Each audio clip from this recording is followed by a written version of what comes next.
Assalamualaikum warahmatullahi wabarakatuh.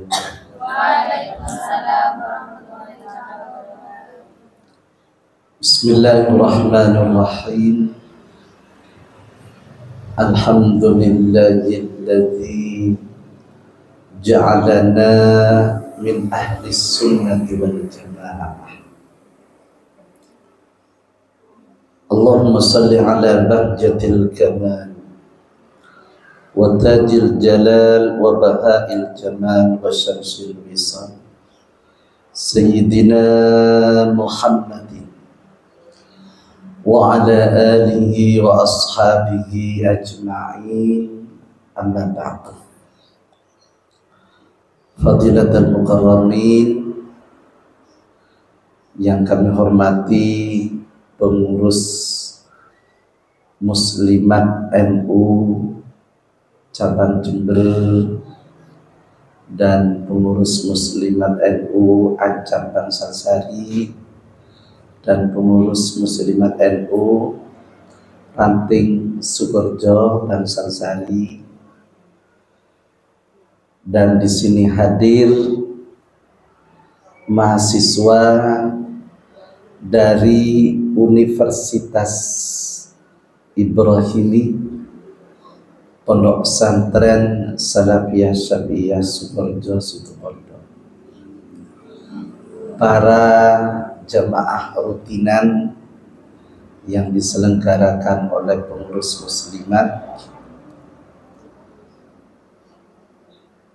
dan juga pengurus Fatayat NU. Karena kalau baju-baju hijau ini masih Fatayat, tapi kalau yang baju hijau batik itu sudah muslimat. Tapi sekarang banyak Fatayat yang tidak mau ke muslimat, pingin Fatayat terus, pingin awet nom. Nah, mudah-mudahan yang penting kita semua ini adalah hidup barokah, panjang umur, murah rezeki, hajatnya dikabulkan oleh Allah Subhanahu wa Ta'ala. Para hadirin yang dimuliakan Allah, kalau berbicara tentang Nahdlatul Ulama, saya ini teringat kepada guru-guru kami. Sampai Mbah Muhid Muzadi itu pernah dawuh, andai kata ayat Al-Quran itu bisa dirubah, wala tamutunna illa wa antum muslimun, itu dirubah wala tamutunna illa wa antum nahdiyun. Artinya mudah-mudahan kita ini semua dipanggil oleh Allah meninggal dari alam fana ini dalam keadaan menjadi warga Nahdlatul Ulama. Para hadirin yang dimuliakan Allah, kami pribadi mengabdi di NU ini cukup lama. Sejak pulang dari Pondok Pesantren Salafiyah Syariah Sukorejo tahun 1998, tahun 1999 saya diamanati menjadi sekretaris PCNU Jember sampai 2004 sampai 2009 diamanati menjadi salah satu wakil ketua PCNU Jember. Dan di 2008 di tengah-tengah itu saya diamanati menjadi salah satu pengurus harian PWNU Jawa Timur. Nah, kemudian juga di sela-sela itu saya diamanati menjadi sekretaris PCNU Jember, jadi wakil ketua lagi, jadi Awan Syuriah, dan saat ini menjadi pengurus besar Nahdlatul Ulama di PBNU, di Lasisno PBNU. Jadi ibu-ibu, para hadirin, kalau berbicara khidmah di NU ini, monggo kita tidak tergantung di posisi mana kita berada. Yang penting adalah kita tulus, kita ikhlas, dan kita terus memiliki semangat untuk berkhidmat di Nahdlatul Ulama. Hadir ke majelis-majelis acara-acara NU, insya Allah itu barokah. Insya Allah itu akan memberikan barokah di dalam kehidupan kita. Karena Nahdlatul Ulama ini memiliki misi yang sangat besar.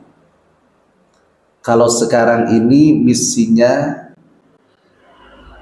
disingkat dengan merawat jagat, membangun peradaban. Monggo bareng-bareng, merawat jagat dan membangun peradaban. Jadi kita harus merawat alam ini dan juga membangun peradaban. Yang membangun peradaban kehidupan manusia ini ya termasuk ibu-ibu muslimat ini, pengurus-pengurus NU ini. Jadi panjenengan hadir di majelis ini sebenarnya adalah salah satu upaya ikhtiar di dalam merawat jagat dan membangun peradaban. Namun ibu-ibu, di sini kami akan menjelaskan tentang mabadi' khair ummah, prinsip-prinsip kebaikan umat. Ini ditulis oleh almarhum Kiai Haji Mahfud Siddiq, dulu salah satu mantan ketua umum PBNU. Di dalam mabadi' khair ummah itu ada yang disebut atau al-mabadi al-khamsah. Jadi prinsip-prinsip yang 5. Yang pertama itu adalah as-sidqu. Sidqu itu mengandung arti kejujuran, kebenaran, kesungguhan, keterbukaan. Di situ as-sidqu. Jadi salah satu misi atau tugas dari Nahdlatul Ulama ini bagaimana membangun masyarakat untuk menegakkan kebenaran di muka bumi. Yang kedua adalah al-amanah wal wafa bil ahd. Jadi al-amanah ini kita diberi tanggung jawab di muka bumi ini untuk melakukan dakwah, untuk melakukan dakwatul islamiyah, khususnya ajaran Ahlus Sunnah wal Jamaah. Jadi jangan dipelesetkan Ahlus Sunnah wal Jamaah ya. Jadi ini ajaran Ahlus Sunnah wal Jamaah.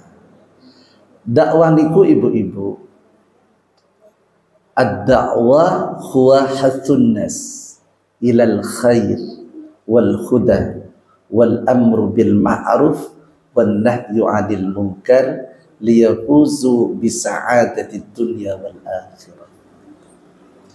Jadi dakwah ini adalah hathun nas ilal khair, mengajak manusia kepada kebaikan, kebaikan. Wal huda, dan kepada petunjuk Allah. Maka nih ibu-ibu muslimat itu mesti di dalam acara-acara baca salawatan, ya, istighosah dan lain sebagainya. Ini untung Bu, panjenengan sik gelem mau salawat Nabi, panjenengan niki sik gelem mau istighosah. Ya, umpamanya sudah di dunia ini tidak ada orang yang melafadzkan kalimatullah. Di dunia ini sudah tidak ada orang yang mau berzikir. Di dunia ini sudah tidak ada yang mau bersalawat Nabi. Saya tidak bisa membayangkan murka Allah. Nah, oleh karena itu saat ini ibu-ibu, ya Allah, bencana terjadi di mana-mana. Kemarin di desa sini, ya walaupun hanya kecil, hanya berupa puting beliung, kaleng bus-bus, atau Jepon Maturan, lak palak tahun. Lak palak tahun. Jadi kalau orang Madura seperti itu. Itu pun sudah sekian rumah, sekian pohon tumbang. Ya Allah, ini adalah ujian bagi kita semua. Kalau tidak ada orang yang beristighosah, kalau tidak ada orang yang melafadzkan kalimatullah, apa yang akan terjadi? Nah, sementara saat ini banyak orang itu sudah malas kumpul-kumpul, banyak orang itu sudah malas mau ibadah, mau sholat jemaah dan lain sebagainya. Itu yang terjadi saat ini. Masjid dibangun bagus-bagus kan gitu, tapi yang jemaah nggak ada, terutama subuh ada celep berapi. Nah di situ nggih napa boten? Oke. Panjenengan bisa keliling, umpamanya naik mobil, turun di masjid yang megah, ya Allah, masjidnya bagus-bagus, tapi yang jemaah sedikit. Jadi ibu-ibu ini jadi pengurus muslimat, dan para mahasiswi ini diamanati oleh Allah. Di situ ada al-amanah, ya. Ada amanatullah, mengajak manusia kepada kebaikan dan petunjuk Allah, wal amru bil ma'ruf wan nahyu 'anil munkar, melakukan amar ma'ruf dan nahi munkar, liyafuzu bi sa'adatid dunya wal akhirah. Supaya apa? Masyarakat ini memiliki kebahagiaan dunia dan akhirat. Nah, di akhirat niku boten enten nenek-nenek, jadi jangan membayangkan nenek-nenek niki ate mlebet surga. Kan ada cerita itu, Rasulullah ditanya oleh nenek-nenek, "Ya Rasul, apakah saya ini bisa masuk surga?" "Boten, Bu, teng surga niku boten enten tiyang sing kados panjenengan," jere Rasulullah. Jadi kalau di surga ini tidak ada ibu-ibu yang sudah nenek-nenek. Di surga itu jadi perawan semua, kata senyatan. Niki perawan-perawan sih. Tapi kalau ibu-ibu itu yang satu sudah banyak yang nenek-nenek kan. Nah nanti kalau sudah masuk surga kembali muda lagi menjadi perawan. Makanya di surga tidak ada nenek-neneknya. Nah ini mabadi khaira ummah, al-amanah. Jadi ada tanggung jawab, ada amanat di pundak ibu-ibu ini untuk melakukan dakwah Islamiyah, dakwah nahdlatul ulama di situ. Kemudian yang ketiga adalah al-adalah. Al-adalah ini mengandung pengertian objektif, proporsional dan taat asas. Ya, al-adalah itu menegakkan keadilan. Sama dengan perempuan. perempuan ini harus bisa menempatkan diri. Makanya sekarang Ning Yeni Wahid selaku ketua 1 abad NU, itu membentuk namanya NU Women. Jadi NU perempuan. Nah, posisi perempuan itu ada 4 posisi dengan laki-laki. Secara insaniyah, laki-laki dan perempuan itu sama. Jadi perempuan itu manusia, laki-laki juga manusia. Jadi sama, laki-laki dan perempuan itu sama-sama manusia. Jadi min nafsin wahidah. Jadi dari satu diciptakan oleh Allah itu dari manusia juga, dari tanah. Nah, cuma lahir yang kemudian itu Nabi Adam, kemudian lahir lewat manusia, laki-laki dan perempuan. Min nafsi wahidah. Oleh karena itu dianjurkan oleh Allah, huwa ansha'akum minal ardi wasta'marakum fiha. Jadi manusia ini diciptakan dari bumi, dari tanah, dan diminta untuk memakmurkan bumi ini. Jadi tugas kula kali jenengan, laki-laki perempuan itu bagaimana memakmurkan bumi. Jadi sama, laki-laki dan perempuan sama-sama manusia. Tapi beda dari sisi akraniyah. Bisa lebih mulia perempuan, bisa lebih mulia laki-laki. Inna akramakum indallahi atqakum. Jadi kalau yang laki-laki lebih takwa, maka dia lebih mulia. Tapi kalau yang perempuan lebih takwa, yang laki-laki boten takwa, maka lebih mulia perempuan. Dari sudut ketakwaan, laki-laki dan perempuan itu bisa berbeda. Kemudian yang ketiga, dari sisi bidang-bidang tertentu, bisa lebih utama dari sisi afdaliyah, istilahnya keutamaan. Bisa lebih utama perempuan, bisa lebih utama laki-laki. Dalam konteks hadanah, dalam konteks menyusui, itu antar laki-laki dengan perempuan masih lebih utama perempuan. Di dalam mengasuh anak itu lebih utama perempuan. Mosok ada laki-laki kata nyusui anak, bukan boten enten. Tidak ada. Masa laki-laki sampean kalau punya suami nyok susui, kan ndak tiro, kan ndak mungkin ya, kan ndak mungkin. Mesti yang menyusui adalah istri, yang menyusui adalah perempuan. Itulah yang disebut dengan konteks afdaliyah, keutamaan masih lebih utama perempuan ketimbang laki-laki di dalam mengasuh dan menyusui anak. Tapi dalam konteks pemimpin rumah tangga, ar-rijalu qawwamuna 'alan nisa.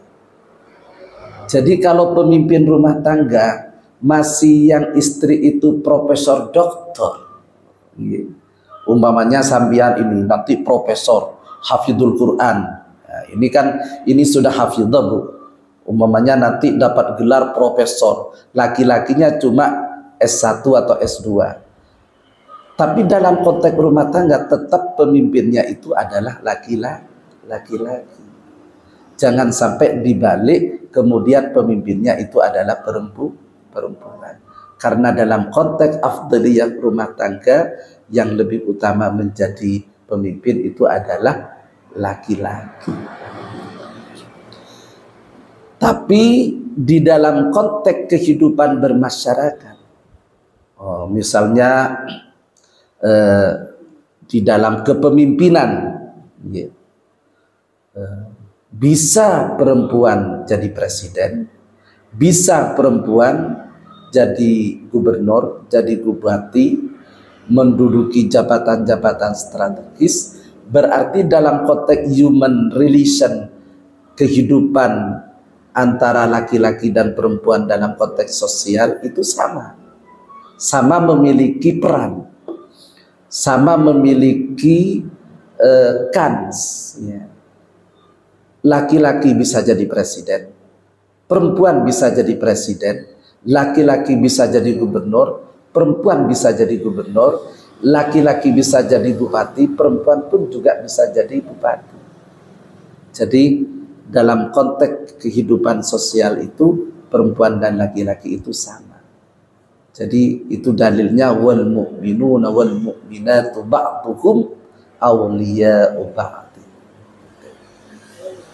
Nah, ini namanya al-adalah, menempatkan sesuatu secara proporsional, sesuai dengan makamnya.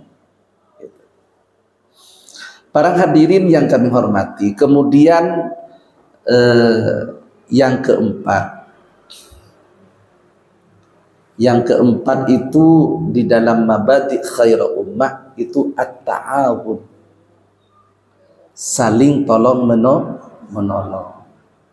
Jadi di NU ini ibu-ibu jangan sampai lepas dari sikap tolong menolong antar satu dan yang lain.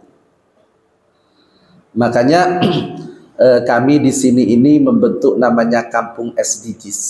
Ya. Saya memang sengaja belum mensosialisasikan SDGs ini kepada ibu-ibu, kepada masyarakat secara umum. Walaupun kampung ini Bu, ya terus terang, ini sudah terkenal bukan hanya di tingkat provinsi, di tingkat regional, di tingkat Jawa Timur, tapi ini sudah terkenal sampai kepada tingkat nasional, bahkan sudah terkenal ke beberapa negara-negara di internasional. Ini namanya SDGs. Nah, SDGs itu banyak Bu tujuannya. Salah satu di situ adalah pengentasan kemiskinan. Jadi bagaimana di daerah kampung itu tidak ada orang yang kelaparan. Di situ perlu ta'awun, perlu tolong menolong antar satu dengan yang lain. Di situ. Di kampung itu bagaimana anak-anaknya tidak ada pernikahan dini, harus berpendidikan. Alhamdulillah sejak di sini ini terus didatangi mahasiswa. Ini mahasiswa Bu bukan PPL ke Yayasan Rodoh Darussalam. Ini PPL ke Pusat Pengembangan Kampung SDGs Indonesia yang sekretariatnya itu di sini.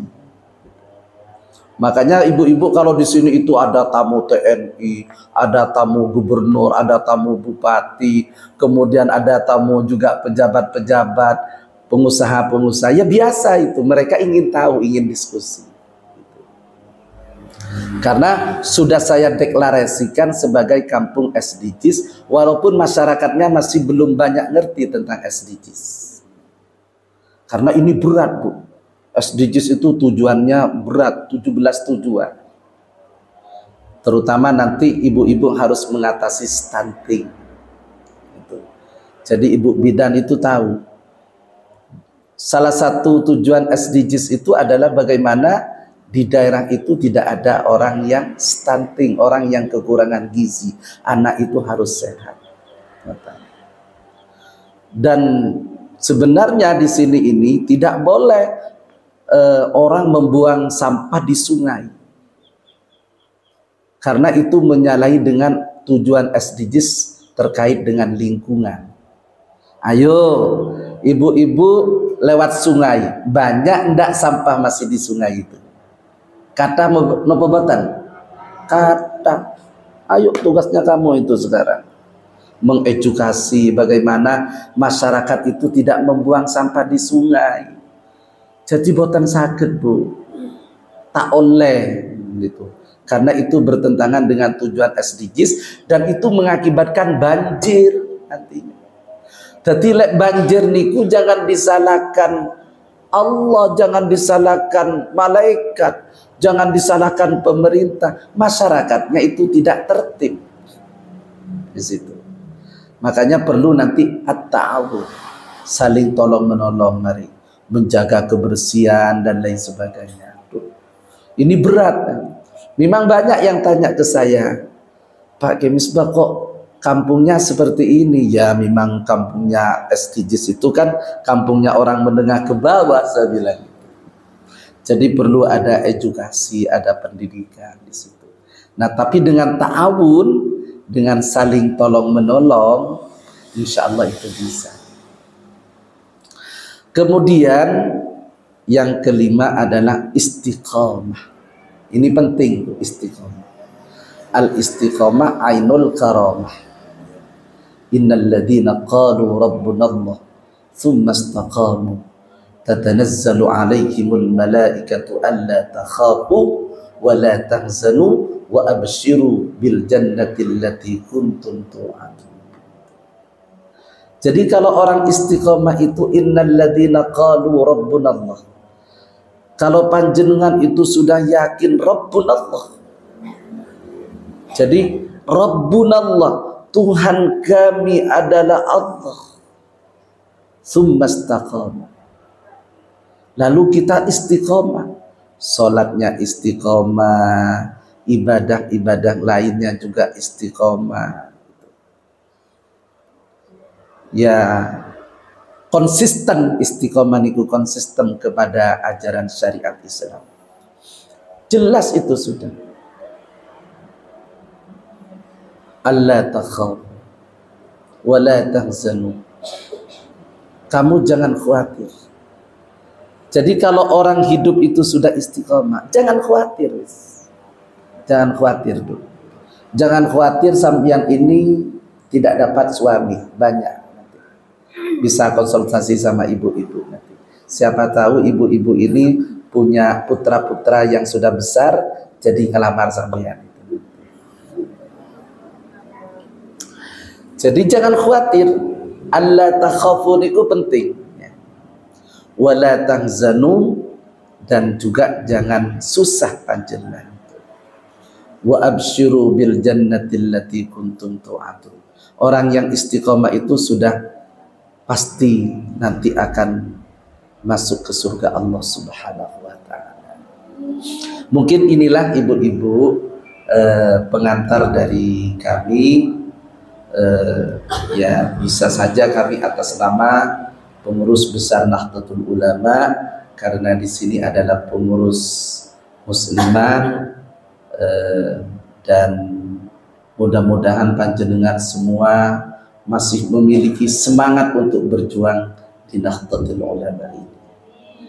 Alhamdulillah, agenda Nahdlatul Ulama saya informasikan, PBNU niki ibu-ibu sudah melaksanakan agenda pertemuan tokoh-tokoh agama sedunia di Bali kemarin yang disebut dengan Religion 20, dan sekarang sedang juga berlangsung 250 tempat halaqah fikih peradaban seluruh Indonesia. 250 tempat ditempatkan di pondok-pondok pesantren. Dan nanti juga di bulan Januari Februari ini akan ada multaqa fiqhul hadarah. Jadi ada pertemuan tingkat internasional tentang fikih peradaban. Jadi fiqhul hadarah. Insya Allah barokahnya para pendiri NU ini sekarang tidak hanya jadi pembicaraan di tingkat nasional, tapi menjadi pembicaraan di tingkat internasional. Nah, kita-kita ini yang di bawah, yang di ranting, yang di Ancap, kemudian yang di cabang ini, mari. Apalagi di Jember ini ada proyek namanya BUMNO, Badan Usaha Milik Nahdlatul Ulama, yang retail-retailnya itu nanti akan dikembangkan ke ranting-ranting. Jadi ibu-ibu ini nanti bisa buka toko-toko untuk BUMNO itu. Demikian, terima kasih. Hadanallahu wa iyyakum ajma'in. Wallahul muwaffiq ila aqwamit thariq. Wassalamualaikum warahmatullahi wabarakatuh. Waalaikumsalam warahmatullahi wabarakatuh.